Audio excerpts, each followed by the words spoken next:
बारीक, अच्छा खूब बारीक कर। नमो तस् भगवतो अरहतो सम्मा संबुद्धस्स। नमो तस् भगवतो अरहतो सम्मा संबुद्धस्स।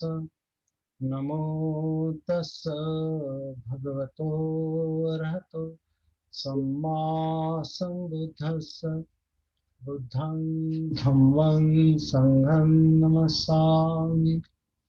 सबको जय भीम, नमो बुद्धाय।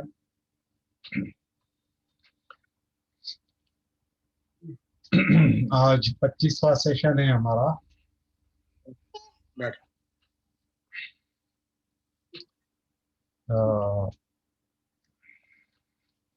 जिनके घर में आवाज है वो अपना माइक म्यूट रखेंगे। अच्छा नहीं। तो पिछली बार हमने ये देखा था,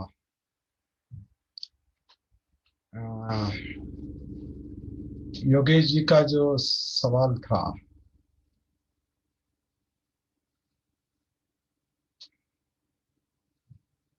वेदना के बारे में। वेदना, वैसे सारे सारे शब्द हम पाली ही इस्तेमाल करते हैं, ये समझ लेना चाहिए। और कुछ पाली शब्दों का मतलब अलग होता है। भले वो शब्द मराठी, हिंदी या दूसरी भाषा में और पाली में एक जैसे हो, संस्कृत वगैरह इनमें एक जैसे शब्द, लेकिन मतलब अलग होता है उनका। वैसे एक वेदना शब्द है। वेदना फीलिंग्स, महसूस करना हिंदी में, मराठी में जानिवा मतलब जानना, जिससे जाना जाता है।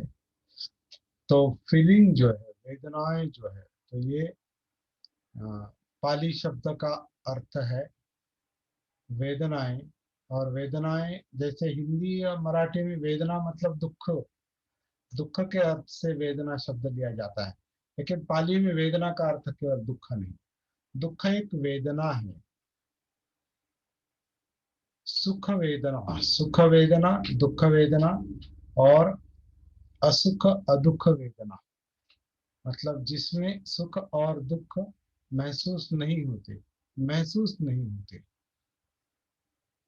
महसूस नहीं होती, इसका मतलब ये नहीं वहां नहीं है, वो मूर्छित है, वो महसूस नहीं होते। जैसे कि हमने एक सवाल उठा, एक प्रश्न उठाया था, मुद्दा उठाया था कि इस वक्त पेट में क्या महसूस हो रहा है। अभी पेट का हिस्सा जो है, जिसमें से ब्रेन से लेकर पूरे शरीर में पूरा नर्वस सिस्टम फैलता है, और इन महसूस होने का जो एक प्रवाह है, प्रवाह, वैसे बहुत बहुत बहुत कॉम्प्लिकेटेड प्रवाह वहां से बहता है रीढ़ की हड्डी से, और पूरे शरीर में वो फैलता है। जैसे पूरी नर्वस सिस्टम की नसें जो है वो हमारे पूरे अंग प्रत्यंग में बिल्कुल छोटी छोटी छोटी होते होते, मतलब पाँव पाँव तक, मतलब नाखून तक जाती है, सिर तक रहती है। तो पूरे शरीर में वो जाल फैला है। वो रीढ़ की हड्डी से वो मेन नसें जो जाती है। लेकिन इस वक्त वो कुछ महसूस हो रहा है क्या उसमें? नहीं हो रहा। अगर बताना मुश्किल है, इसका मतलब महसूस नहीं हो रहा, लेकिन वहां बहुत बहुत स्ट्रांग करंट उसमें से जाते हैं, एक तरह से इलेक्ट्रोमैग्नेटिक करंट, इलेक्ट्रोकेमिकल करंट, एक तरह के। लेकिन वो महसूस नहीं होते। क्यों महसूस नहीं होते? क्योंकि हमारी सती उसके साथ कनेक्टेड नहीं है अभी, इस वक्त अभी कनेक्टेड नहीं है, इसलिए वो महसूस नहीं होता।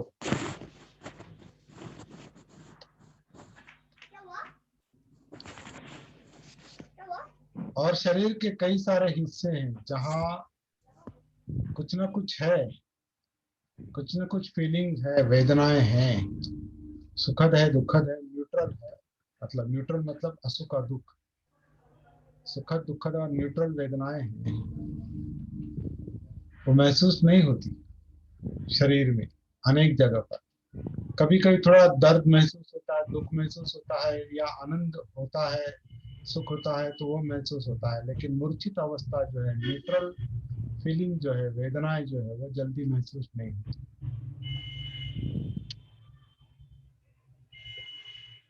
वेदनाओं में जो सुख दुख है, सुख दुख की वेदनाएं हैं, फीलिंग्स है, वो मन का डिस्टरबेंस होता है, जिसे हम मन का विचरण कहते हैं।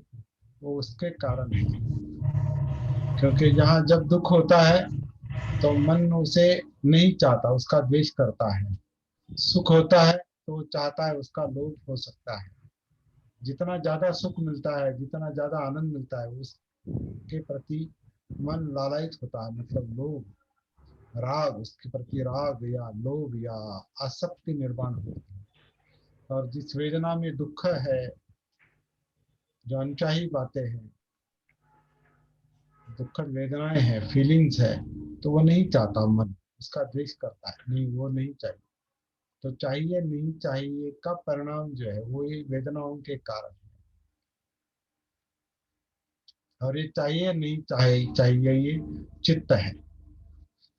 तो ये केवल समझने के लिए मैं आपको बता रहा हूँ। वेदनाओं तक पहुंचना हमारे लिए बहुत आवश्यक है, क्योंकि उसके बगैर हमारे मन में जो सुख दुख का ये चलता है, सुख दुख का जो कंपन चलता है, जो विचलन चलता है, मूवमेंट चलता है, वो वेदनाओं से कनेक्शन जब तक नहीं होता तब तक वो महसूस नहीं होगा। वरना बहुत बहुत बड़ी मूर्छित अवस्था रहती है, वही अनकॉन्शियस माइंड है, अजागरूक मन है, जो सती में नहीं है। तो हमारी सती साधना का जो मुख्य मकसद है, वो अजागरूक मन को जागरूक लेवल पर लाना ही है। जो मूर्छित अवस्था है उसे जागरूक करना है। जो हम जानते नहीं, जो मन जानता नहीं, उसे जानना है, उसका बोध, उसकी बोधि, ये हमारा मकसद है पहले। तो वेदना जो है, वेदनाएं तीनों तरह की, सुखद दुखद और न्यूट्रल, वो शरीर में है, काया में है। वो सारी की सारी महसूस नहीं होती, लेकिन है, फैली हुई है पूरी। जैसे नर्वस सिस्टम पूरी काया में है, तो नर्वस सिस्टम में ही चित्त भी है, क्योंकि चाहिए नहीं चाहिए का जो फोर्स है, जो चाहिए नहीं चाहिए का जो फोर्स है, जो चाहत है, वो वही नर्वस सिस्टम के साथ ही है। और उसी में सुखद दुखद और न्यूट्रल वेदनाएं निर्माण होती है। और ये सारा काया में महसूस होता है, काया में है। इसलिए काया में उतरना पहले आवश्यक है, टॉप टू बॉटम। तो काया में कैसे उतरेंगे? अनापान सती के आधार से। ये काया आन करती है, पेट का हलचल, पेट की हलचल होती है, डायफ्राम की हलचल होती है, छाती की हलचल होती है, आकुंचन प्रसरण,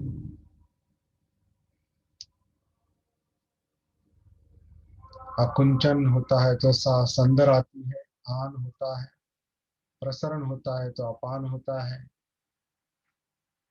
तो ये जो आकुंचन प्रसरण है, उसकी वजह से अनापान चलता है। अनापान ये काया का एक कार्य है। काया के काया के कार्य के रूप में इसे महसूस करेंगे। ये बहुत इंपॉर्टेंट बात है। कुछ लोग जो आनापान का ध्यान करते हैं, तो उसे वो काया की एक एक्टिविटी, काया का एक कार्य के रूप में उसे महसूस नहीं करते, आनापान को ध्यान का विषय बनाते हैं, तो वो दूसरा कुछ देखते हैं। लेकिन ये आनापान जो काया करती है, काया की वो जो एक्टिविटी है, आन और अपान, इसीलिए हम उसे काया आन काया अपान कहते हैं। तो जिस वक्त काया आन करती है तो काया आन सती, काया जब आन करती है तो उसकी जागृति, उसका भान, तो काया आन सती, काया अपान सती। और काया अपान सती, जैसे हमने एक बार देखा है, अभी अपान सती में आप शांत बैठे हैं तो आपको अपान सती क्लियरली महसूस होगी, मतलब आपको केवल अपान महसूस होगा। लेकिन मैं जब बोलता हूं तो मेरे अपान में ध्वनि निकलता है, आपके अपान में ध्वनि नहीं निकलेगा, क्योंकि आप शांत बैठे हैं, मौन में, या जो भी हो रहा है। जैसे अभी जामुई आ गई, मतलब देश में जामुई आ गई तो क्या हो गया, वो अलग क्रिया हो रही, तो उसका उसकी भी सती चाहिए। ध्वनि निकलता है, बात करते समय अगर ध्वनि निकलता है, बोल रहे हैं हम, तो ध्वनि निकलता है, घर्षण हो रहा है पेट में और छाती में, अतिरिक्त अतिरिक्त काम है उसको, शरीर को, काया को, और ध्वनि निकलता है, शब्द निकल रहे हैं, तो उस वाणी की भी सती रखनी चाहिए।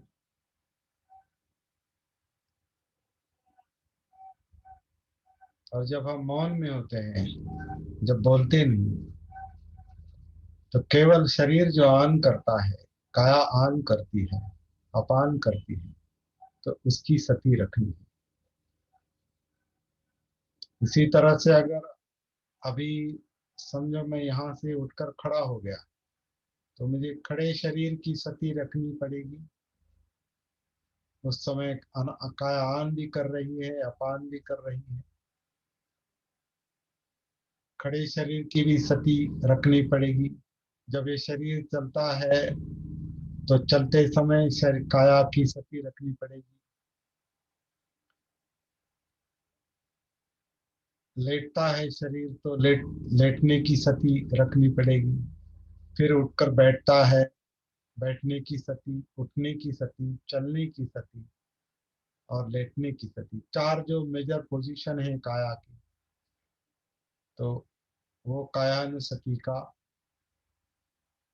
काया के जागृति का एक अभ्यास है, एक प्रैक्टिस है।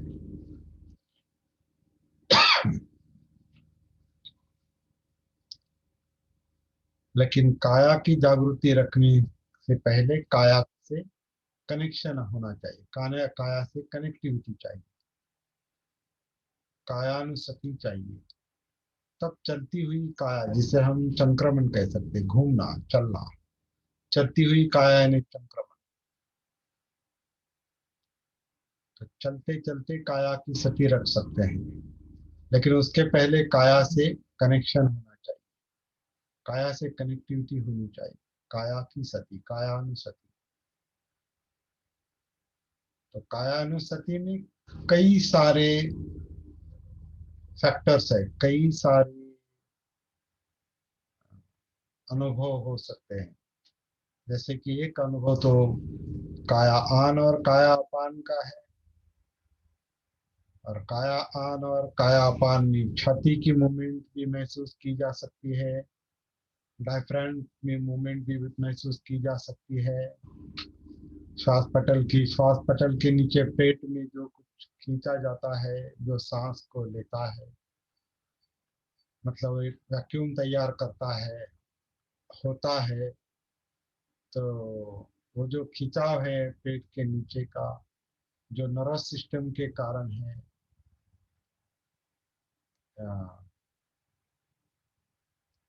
क्या कहा, तांत्रिकी तंत्र, यांत्रिकी तंत्र क्या कहा योगेश सर उस दिन? मैं भूल गया वो शब्द।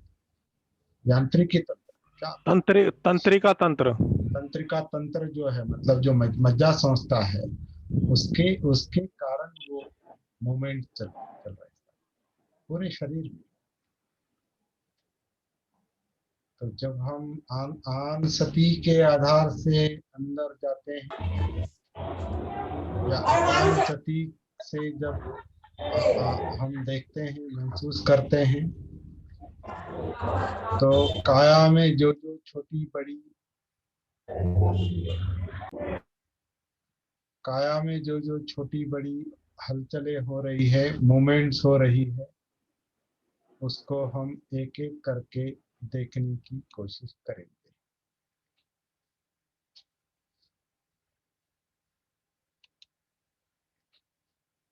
इस वक्त क्या महसूस हो रहा है? काया आन कर रही है, महसूस हो रहा है क्या? काया अपान कर रही है, महसूस हो रहा है क्या? जिस वक्त काया अपान करती है या मुझे ध्वनि ध्वनि महसूस होता है तो ये काया अपान और ध्वनि को मैं महसूस कर रहा हूँ। काया अपान जब मैं शांत बैठता हूँ तो काया आन करती है, तो काया आन सती, काया अपान सती, प्लस बोलते वक्त ध्वनि की सती, शब्दों की सती जो कुछ है वो, तो उससे जो मूवमेंट्स अंदर हो रहे हैं छाती में और पेट में और शरीर में, जो कुछ कंपन आप महसूस कर रहे हैं, ध्वनि के जो कंपन आप महसूस कर रहे हैं, वो भी आपकी सती का विषय हो सकता है। तो जिस वक्त अपान हो रहा है और ध्वनि उस वक्त उसकी सती, जब काया आन करती है तो उसकी सती। और दूसरी इंपॉर्टेंट बात हम बार बार करें, सांस हम इच्छा के बल पर नहीं लेते, इच्छा के बल पर सांस नहीं छोड़ते। काया अपने आप नैसर्गिक रूप से सांस अंदर लेती है, नैसर्गिक रूप से सांस बाहर छोड़ती है। ये जो नैसर्गिक आन और अपान है काया का, ये महसूस करना है। इच्छा के बल पर आप अगर सांस लेंगे, इच्छा के बल पर छोड़ेंगे तो वो अलग काम है। आप सांस को मैनिपुलेट कर रहे हैं, सांस के साथ इच्छा शक्ति लगा रहे हैं।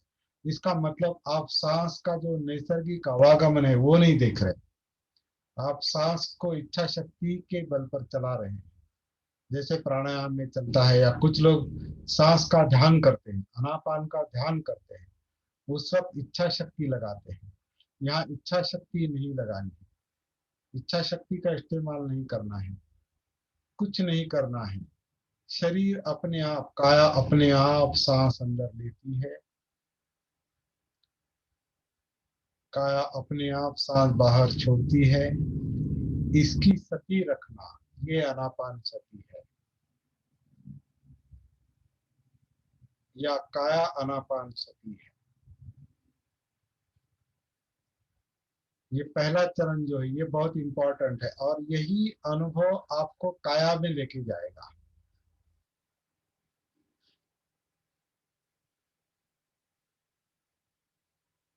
नैसर्गिक कान, नैसर्गिक अपान आपको काया के साथ जोड़ देगा।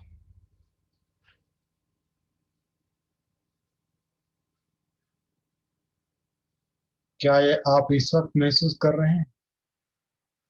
जरा हाथ उठाइए।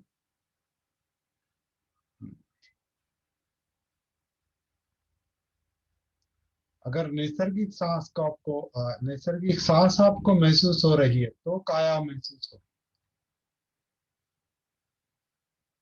वरना केवल सांस की हवा या दूसरा कुछ आप देख रहे हैं तो उतना ही महसूस होगा। लेकिन पेट के अंदर, नाभि के पीछे जो काया सांस अंदर लेती है छोड़ती है, उसके कारण जो मूवमेंट्स हो रहा है आनापान का, वो टोटल प्रक्रिया को आनापान कहते हैं। केवल सांस की हवा को नहीं।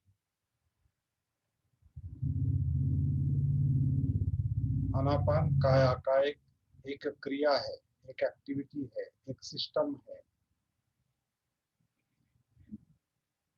दूसरे कई सारे सिस्टम में हमने देखे हैं, जैसे रक्ताभिसरण है, नर्वस सिस्टम है, पाचन क्रिया है, कई ग्लैंड्स है, अस्थि संस्था है, पूरे टॉप टू बॉटम जो अस्थियां फैली है हमारे शरीर, वो भी एक सिस्टम है। फिलहाल हमारा संबंध आनापान से है। जब आनापान के आधार से आप काया के संपर्क में जाएंगे तो हमारी कायानुसति शुरू हो जाएगी नेचुरल। हमारा काम केवल सती का है, बाकी सब शरीर कर रहा है। हमारा काम जागृति का है, सती का है, अपने आप का भान रखना है, मतलब जीवन का भान रखना है।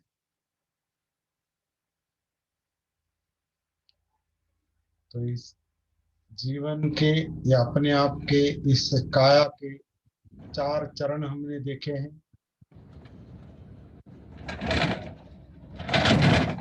काया है, काया में वेदनाएं हैं, मतलब फीलिंग्स है, सुखद दुखद और न्यूट्रल। इस वक्त तक अगर आपको वेदनाएं कुछ महसूस हो रही है तो महसूस करने की कोशिश कीजिए। कहीं न कहीं सुख का अनुभव है काया में, कहीं न कहीं दुख का अनुभव है काया में, या कहीं पर बहुत बड़ी जगह पर मूर्छित अवस्था है। मूर्छित यानी जो महसूस नहीं हो रहा है। तो ये वेदनाएं काया में है। इसके आगे चित्त है जो वेदनाओं को जन्म देता है। चित्त यानी चाहिए नहीं चाहिए, लोभ और द्वेष, राग और द्वेष। राग के कारण सुख महसूस होता है,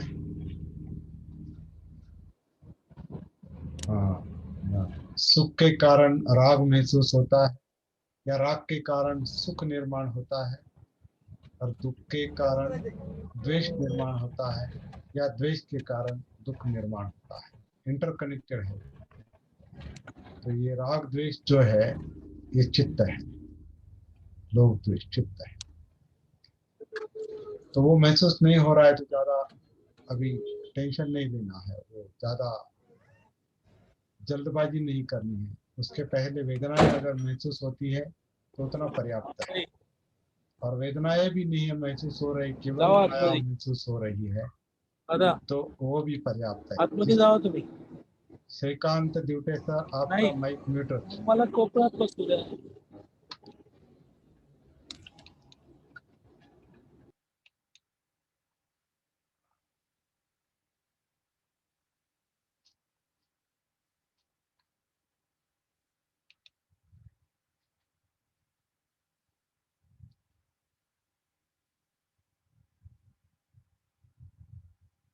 हम शांत में बैठे हैं तो सती का काम जारी है, जागृति का काम जारी है। हम शांत बैठे हैं, खड़े हो गए हैं, चल रहे हैं, लेटे हैं, फिर उठे हैं, काम कर रहे हैं, बात कर रहे हैं, सुन रहे हैं, ड्राइव कर रहे हैं। हर समय सती साथ में होनी चाहिए। काया में अगर सती एब्जॉर्ब होती है, काया में अगर सती एकरूप होती है, तो काया जो भी करेगी, काया में जो भी मोमेंट चलेगा, काया जो भी क्रिया करेगी, कर्म करेगी, एक्शन, जो भी काया कर्म करेगी वो सती के साथ करेगी। आप काया के कर्म के साथ आपकी सती रहेगी, और ये बहुत इंपॉर्टेंट है। दूसरे शब्दों में काया का जो शील है, काया का जो बिहेवियर है, वो सती के कारण आपको महसूस होगा। अगर काया से कुछ आप ये नहीं कर रहे हैं, नरपत जी से थोड़ा ये करेंगे, आप थोड़ा बताएंगे राजेश सर थोड़ा। नरपत जी अपना वीडियो ऑफ कर दीजिए आप।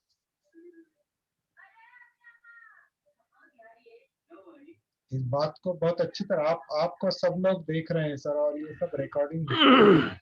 कैमरे के सामने आप जो भी हरकत करेंगी वो सब रिकॉर्ड हो जाएगा। आपकी आवाज रिकॉर्ड होती है, और फिजिकली आप जो भी करते हैं काया आप से। वीडियो ऑफ कर दीजिए नरपत जी, और म्यूट भी कर करो दीजिए अपने आप को। करो करो हो गए?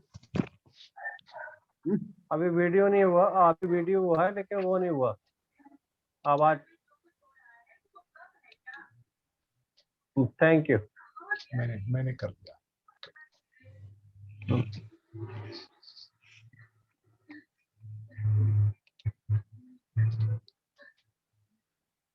तो काया के साथ जब सती होती है, काया किसी भी अवस्था में हो, काया के साथ जब सती होती है तो वो कायानुसती कहलाती है। काया में जो जिंदापन है, मतलब जो वेदनाएं हैं, फीलिंग्स है, सत वेदनाओं के साथ अगर सती है तो वो वेदनानुसती कहलाती है। सुख वेदना हो, दुख वेदना हो, या न्यूट्रल असुख अदुख वेदना हो।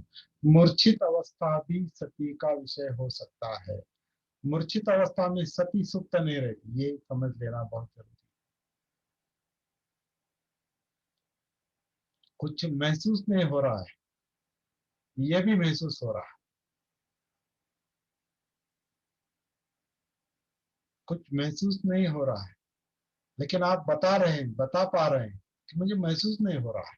महसूस नहीं हो रहा है, ये आप क्यों बता पा रहे हैं? क्योंकि वहां सती है। मूर्छित अवस्था की भी सती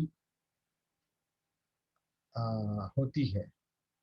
और मूर्छित अवस्था में फिर किसी कारणवश जब सुख या दुख वेदना निर्माण होती है, चित्त के विशिष्ट चित्त के कारण, तो वो मूर्छित अवस्था में आपको, वो मूर्छित अवस्था सुख में आती है या दुख में आती है, तो वो आपको महसूस होती है। तो चित्त के साथ जब सती रहती है तो वो चित्तानुसती कहलाती है। और उसके बाद और अंदर का जो एक डिपार्टमेंट है हमारा, जो थिंकिंग करता है, विचार करता है, विचार प्रक्रिया, जिसका हमको मतलब ज्यादा ज्यादा महसूस होता है, वो विचार प्रक्रिया, क्योंकि वो बहुत बहुत टेंशन देने वाला वो एक डिपार्टमेंट है वो विचारों का, और ज्यादा ज्यादा महसूस होता है, क्योंकि वो थोड़ा ज्यादा प्रभावित करता है। चित्त भी प्रभावित करता है, जब ज्यादा दुख होता है, टेंशन होता है, तो चित्त भी प्रभावित करता है, क्योंकि वेदनाएं वेदनाएं प्रभावित करती है। और काया में अगर उसका दर्द है तो वो काया का दर्द भी महसूस होता है। या सुख है और काया में कुछ लहरें दौड़ रही हैं, तो वो भी महसूस होती है। तो ये काया वेदना चित्त और मनोधर्म, थिंकिंग प्रोसेस, ये पूरा का पूरा जो जीवन है, ये जीवन है। जीवन के 4 चरण हम कह सकते हैं। तो इन 4 चरणों से हमारी सती एक एक करके हम पठान करेंगे, प्रस्थान करेंगे, उसमें आगे जाएंगे। अनापान से काया में, काया से वेदनाओं में, वेदना से चित्त में, और चित्त, इन सब पर जो थिंकिंग प्रोसेस चल रही है, थिंकिंग प्रोसेस, और थिंकिंग प्रोसेस को जन्म देने वाली हमारी इंद्रियां हैं, आँख कान नाक जीभ त्वचा। ये 5 इंद्रियों से जो कुछ भी इनपुट आता है, उससे थिंकिंग प्रोसेस प्रभावित होती है, और थिंकिंग प्रोसेस में कुछ चाहिए नहीं चाहिए, चित्त निर्माण होता है, उसका परिणाम सुख दुख है। सुख दुख पूरी काया में महसूस होता है, कहीं भी हो सकता है, सिर में हो सकता है, पाँव में भी हो सकता है। आनंद में पाँव थिरकते हैं, है ना, जब ज्यादा आनंद होता है तो पाँव थिरकते हैं। इसका मतलब क्या है? सुख वेदना जो है, आनंद की वेदना है, वो पाँव में भी आपको महसूस होती है, पूरे शरीर में।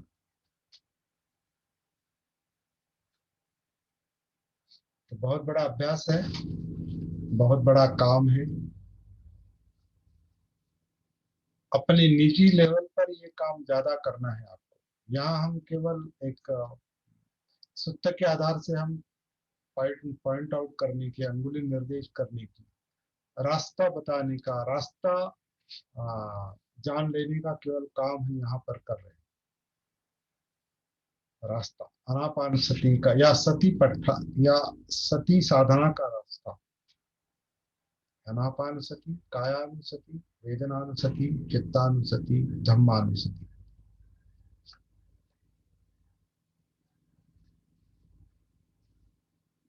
तो ये सती जितनी आप इसके साथ एब्जॉर्ब हो जाएगी, जीवन के साथ, अस्तित्व के साथ जितनी एब्जॉर्ब हो जाएगी, उतना आपको काया का वेदना से क्या ताल्लुक है।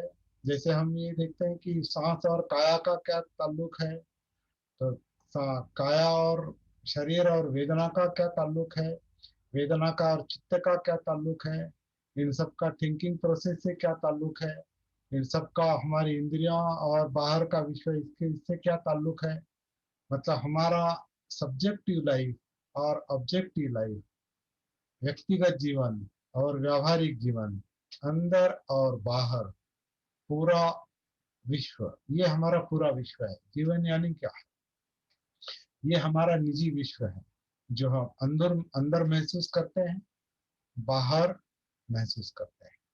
बाहर का परिणाम अंदर है, मन पर है, और मन का परिणाम चित्त और काया, और वो हम फील कर, वो वेदनाओं के कारण फील कर।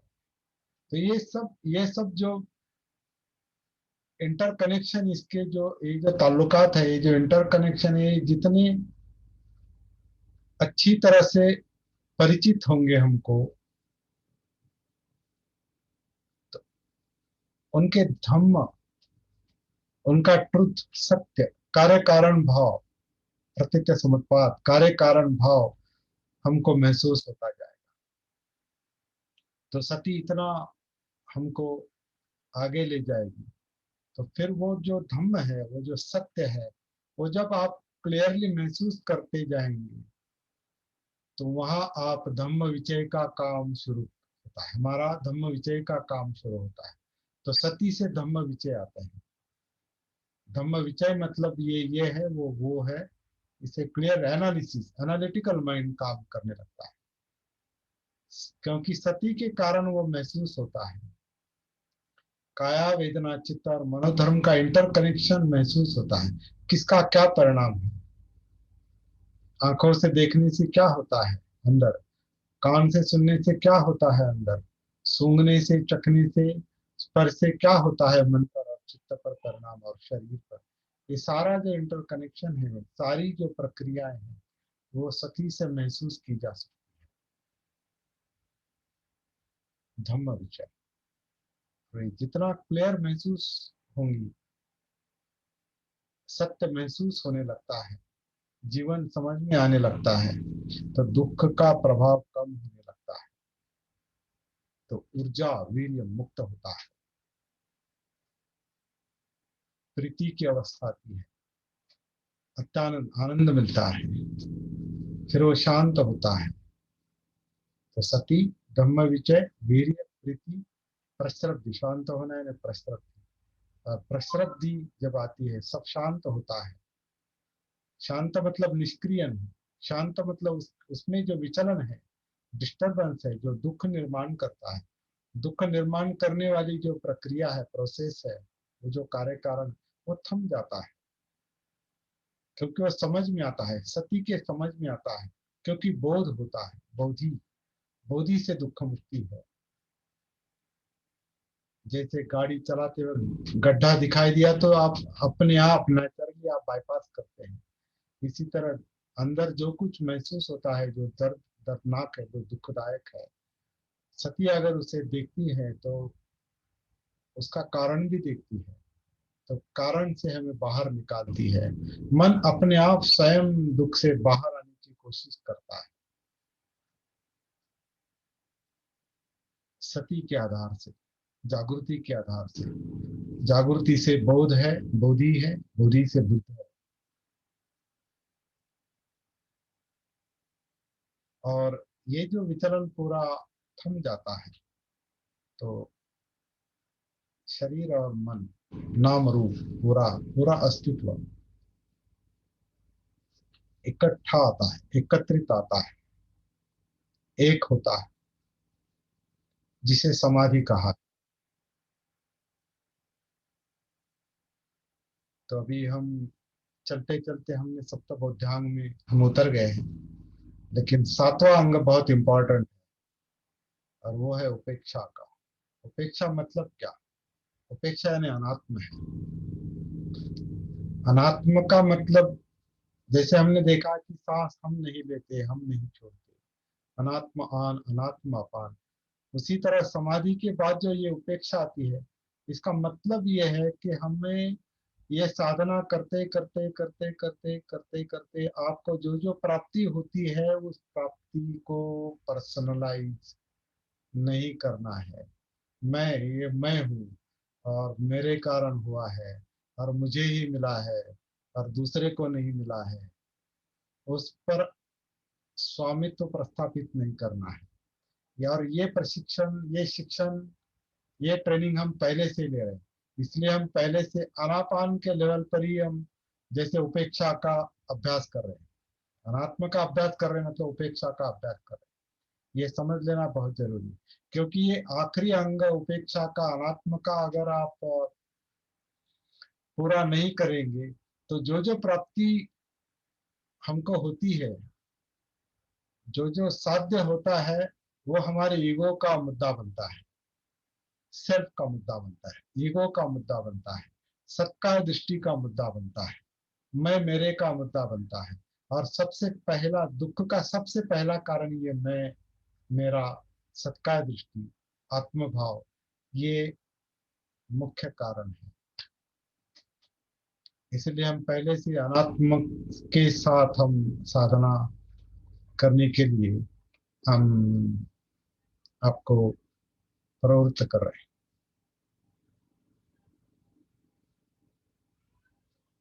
तो ये सूत्र आपको बार बार पढ़ने की आवश्यकता है। जिनके पास नहीं है वो हिंदी में भी है, मराठी में भी है। वो राजेश जी से कुछ किताब, उनके पास कुछ किताबें होंगी, वो आप उनसे आप ले सकते हैं। मराठी की किताबें आप मंगवा सकते हैं।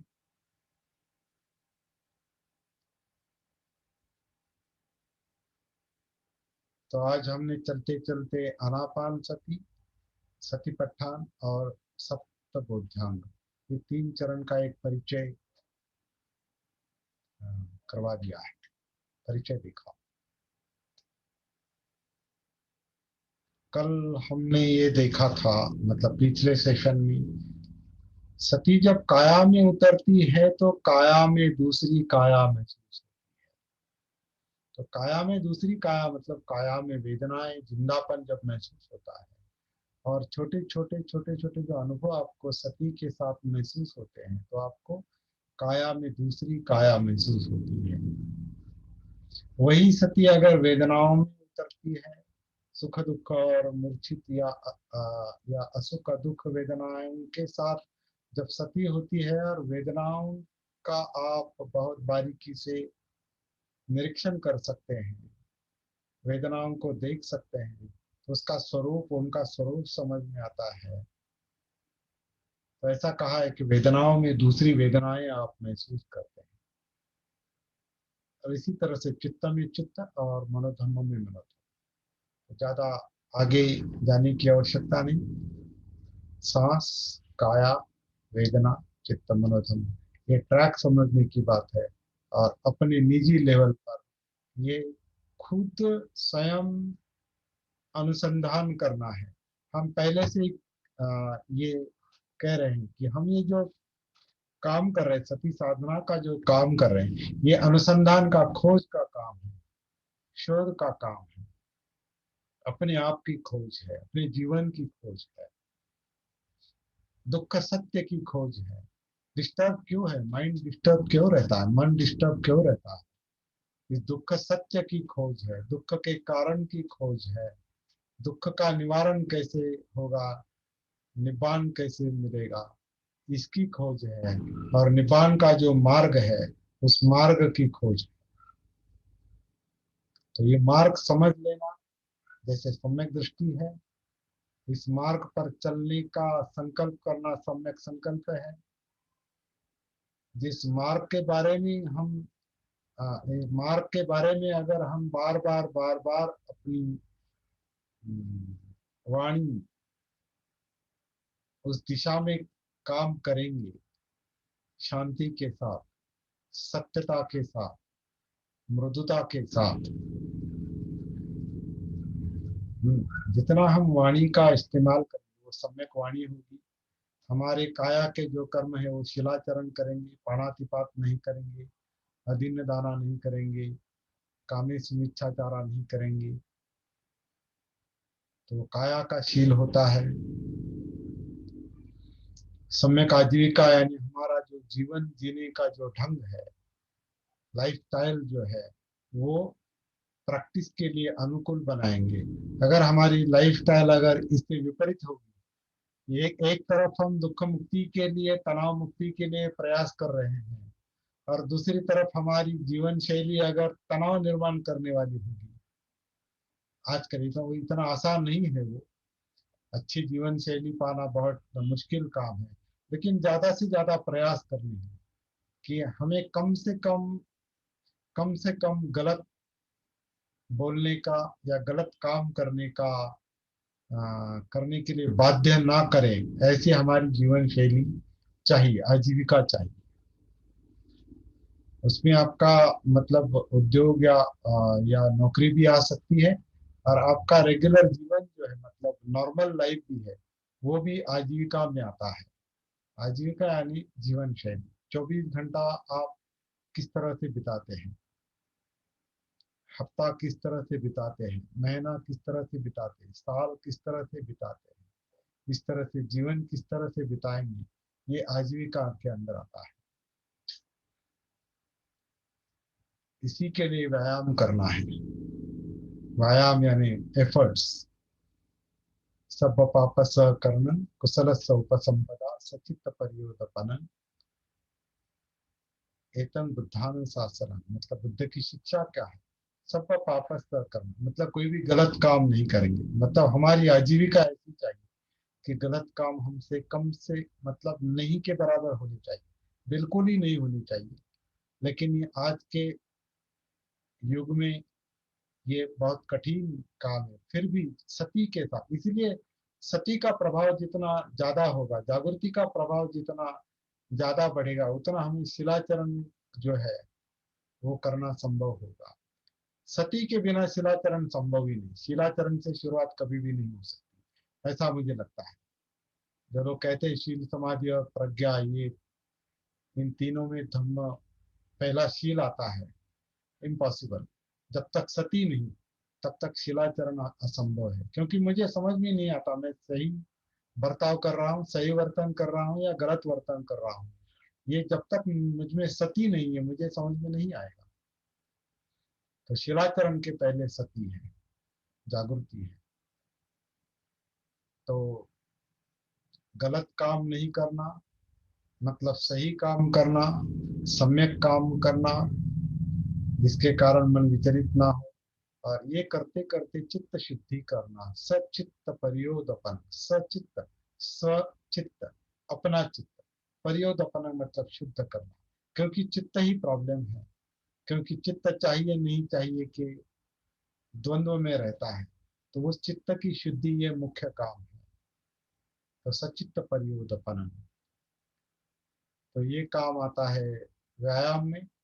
लेकिन ये सब संभव है सती पर, सती सती के प्रभाव पर ये सब ये है।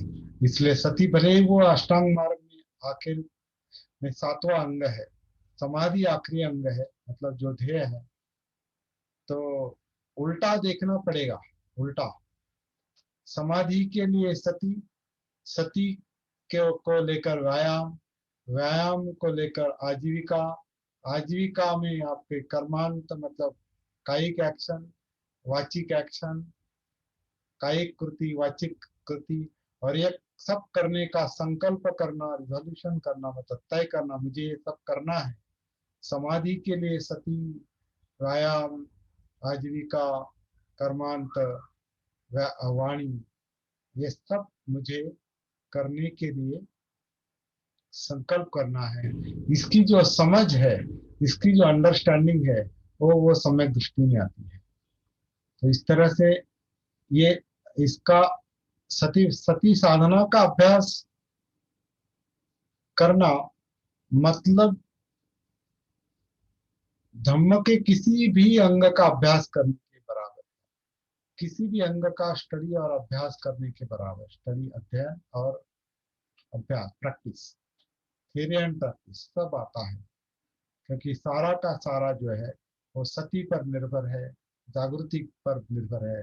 सती जो है, जागृति जो है, वो सेंट्रल पॉइंट है, वो सेंट्रल पॉइंट है। इसलिए जब तक सती नहीं, तब तक कोई सुगति नहीं, अच्छी गति नहीं मिल सकती। तो हमारा जीवन गति है, गति की सती और उससे सुगति। अगर गति की सती नहीं होगी तो फिर वो दुर्गति है, क्योंकि गति तो जारी है। सती नहीं तो गति की दुर्गति होगी, सती है तो गति की सुगति होगी। बुद्ध को सुगत कहते हैं, जिनको अच्छी गति मिली है, मतलब जिनका जीवन और उसका परिणाम अच्छा हुआ है, और वो अच्छा परिणाम यानी बुद्धत्व है, निब्बाण है, दुख मुक्ति है, और वही हमारा मकसद है।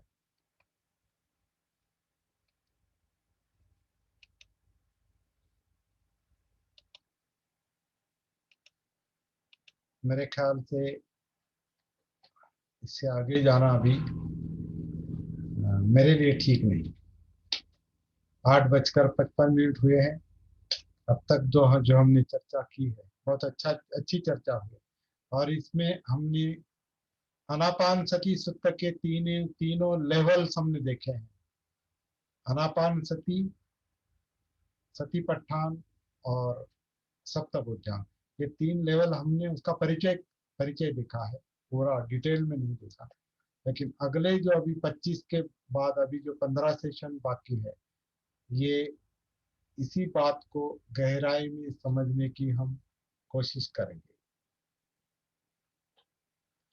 केवल यहाँ पर नहीं, केवल अपने सेशन में नहीं, अपने निजी लेवल पर भी आप प्रैक्टिस करते रहेंगे और सती को गहराई में ले जाने की कोशिश करेंगे। वही बात आपके लिए फायदेमंद है। तो 5 मिनट है, कुछ बात करनी है तो कर सकते हैं।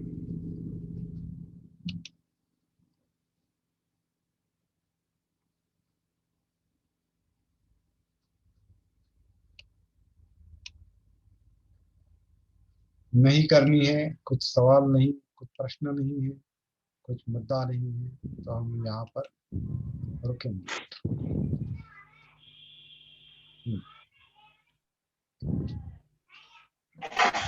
बोलिए सर। किसी ने माइक ऑन कर दिया है। हाँ, योगेश सर बोलिए, कुछ कहना चाहते हैं? सर मैं पूछना चाह रहा था कि मूर्छित अवस्था में सुख या दुख की अनुभूति होगी या नहीं होगी? मूर्छित अवस्था में जब सती होगी उसके साथ मूर्छित अवस्था महसूस होती है, तभी तो आप कह सकते हैं ना कि ये मूर्छित अवस्था है, इसकी सती है। केवल मूर्छित अवस्था में मूर्छित अवस्था की सती जितनी स्ट्रांग होगी उतनी उसमें जो कुछ सुख दुख के अनुभव छिपे हैं या जो कारणवश निर्माण होंगे उसकी भी सती आपको उसकी भी जानकारी आपको हो जाएगी। क्योंकि सुख दुख जो है वो कारणवश निर्माण होता है, वो कोई परमानेंट अवस्था नहीं। सुख दुख और मूर्छित अवस्था ये वेदनाएं परमानेंट वेदनाएं नहीं, ये कारणवश निर्माण होती है। फॉर एग्जाम्पल आप ऑफिस में थके हैं तो फिर उसका परिणाम आप पर होगा, वो दुखदायक होगा, तनाव। और यहाँ आके आप जब से एक घंटा सेशन में बैठेंगे तो उससे आपको जो आनंद मिलेगा, कुछ सुख मिलेगा, तो कार्य कारण भाव है। वहाँ ऑफिस का कारण है, काम है, जो कुछ भी है, और यहाँ ये सती का अभ्यास है। तो कारणवश ये मनोवस्थाएं निर्माण होती है। उसके पहले हाँ, और वो जो कारणवश जो मनोवस्थाएं निर्माण होती है वो अगर आपको महसूस हो रही है तो आप उनको जानेंगे, अगर आपका वेदनाओं के साथ कनेक्शन है तो। उसी तरह से मूर्छित वेदनाओं के साथ अगर कनेक्शन है तो उसमें जो कुछ भी है वो आपको, जब भी उसमें से कुछ उभर आएगा कारणवश, वो आपको महसूस होगा। तो हमारी सती 24 घंटा उपस्थित रहनी चाहिए, ये हमारा मकसद है। 24 घंटा लाइफ टाइम हमें अपने आप से कभी भी हमें डिस्कनेक्ट नहीं होना है, ये साधना करनी है हमको। जी जी जी, थैंक यू। जय।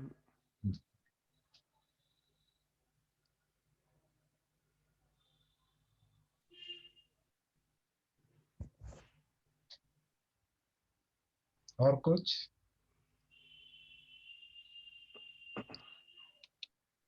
आज आज हमने जो विषय देखा है उसके बारे में अगर आपके मन में कुछ सवाल इसके बाद पैदा होंगे बाद में, तो वो भी नोट डाउन कर लेना, नेक्स्ट सेशन में आप पूछ सकते हैं।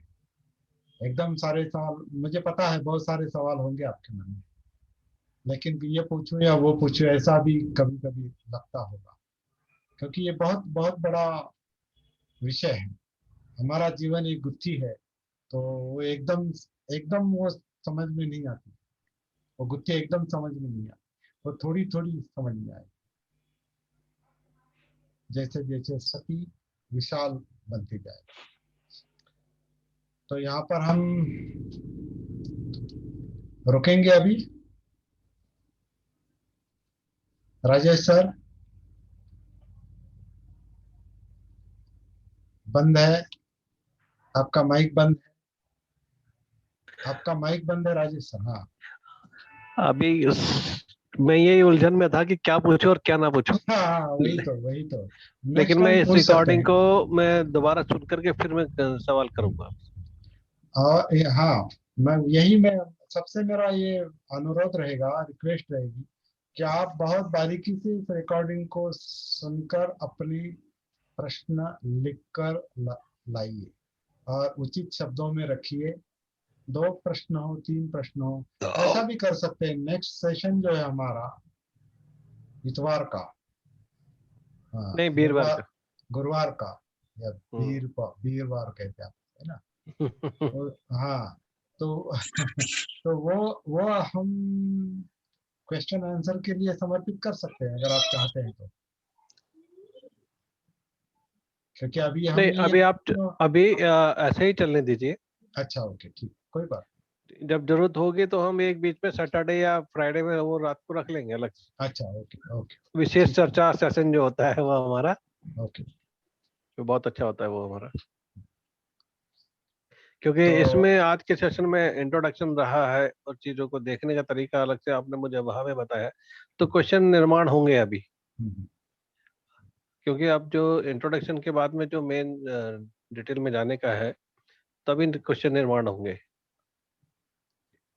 तो आज का सेशन तो यहीं तक ठीक है। और सभी लोग गंभीरता के साथ प्रैक्टिस करेंगे, साधना करेंगे, ऐसी मुझे आशा है। सर मुझे एक बात कहनी थी। हाँ बोलिए। सभी यहाँ पर उपस्थित भाइयों से मेरी प्रार्थना है कि YouTube चैनल को लाइक करें, सब्सक्राइब करें और उसको ज्यादा से ज्यादा शेयर करें, बहुत बहुत और संभव हो तो दान भी करें। धन्यवाद। ठीक है। सबको जय भीम, नमो बुद्धाय। यहाँ पर हम जय लोग भीम, गए। नमो बुद्धाय।